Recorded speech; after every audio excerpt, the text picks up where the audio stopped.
all the way back to Coach Beckles, Coach Freed, or Coach Fulmer, or Coach whoever you're working with. You always try to take the best things.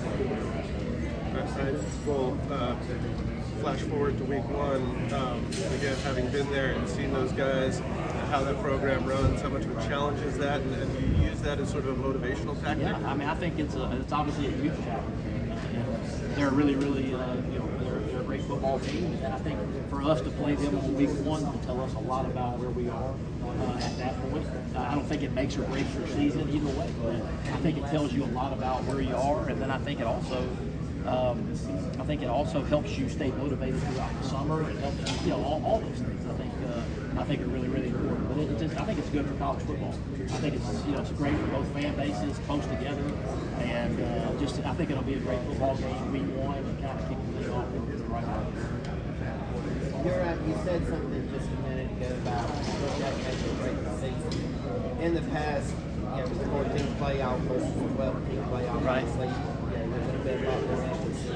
So, does the approach change at all with the 12-team playoff coming this year in the expansion? I think no. I think whether it's 4 teams or 12 teams, you still got to go do your job and be a championship caliber football team. And I think it runs through your league. If you win your league, you're in.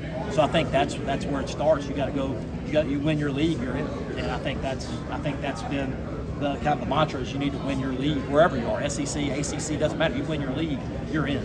And I think that's a big thing. I'm sure you've answered a lot of questions about them, but when you're talking to the few centers that are battling it out, what are the big things that you're talking to them? Like, here's what you need to do if you want to be the starting center. I mean, they already know that. I think when guys are sitting in the room, they're all watching tape. They know who's getting their job done and who's not. That's what I mean. It's all on tape. It's not my decision. It's your decision on how you practice and how you play, because it's right there on tape. And that's my job as the O-line coach, is to be honest with those guys and to point it out. Say, hey, look, this is it. The best guy is going to play. It's not some big secret, or hey, I like this guy better. I mean, whoever performs the best.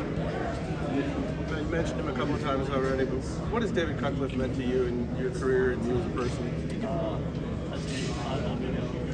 He's the guy that got me into coaching, that taught me into being a coach. He's to blame for all this. Exactly, it's his fault.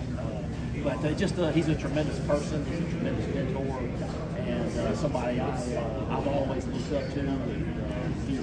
When you stand in front of your own team and you hear certain things coming out of your mouth, you're like, okay. That's how I was molded. That's how I was shaped. But he's just a tremendous man, tremendous coach. I learned a lot from him. People talk about, again, going back to the chip paint thing, just the linemen talk about your energy on the field. Where did that come from? Just your fire. That's just who I am, and that's what I enjoy doing. And it's easy to have passion when you love what you're doing. And that part, being out on the field at practice with the guys, that's where you really get better. And that's that practice field and all. You practice this game way more than you play.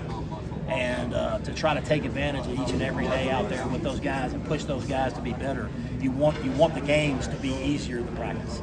And so to be out there and to try to provide that energy and that spark, I think is really important. I think your guys. What have you seen? His versatility. Yeah.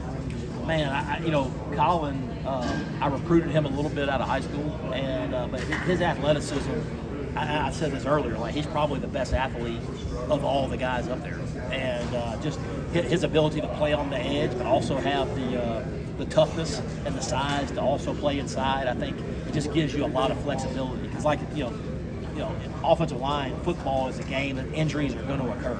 So to have a guy that can play multiple positions really helps you.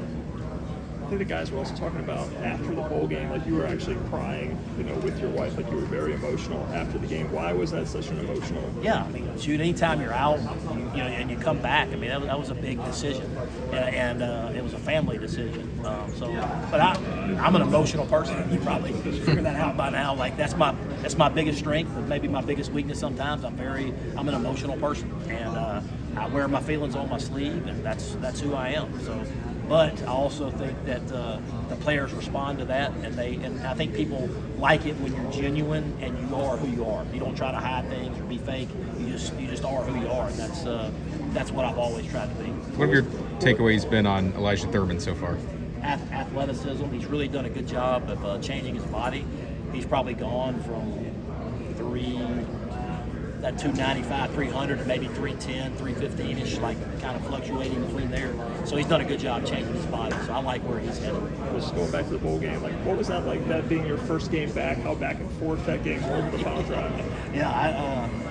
I mean, I like that we won. That was just a different experience, but I think what you gain from being in a situation like that in the trenches with your guys, I think it really was a benefit going into the spring.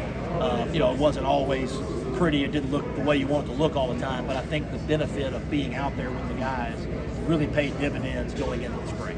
So with all the changes we've seen on the recruiting trail, how easy was it for you to slide back in there after being away for a couple years? There's a lot of things going on in recruiting, but it's still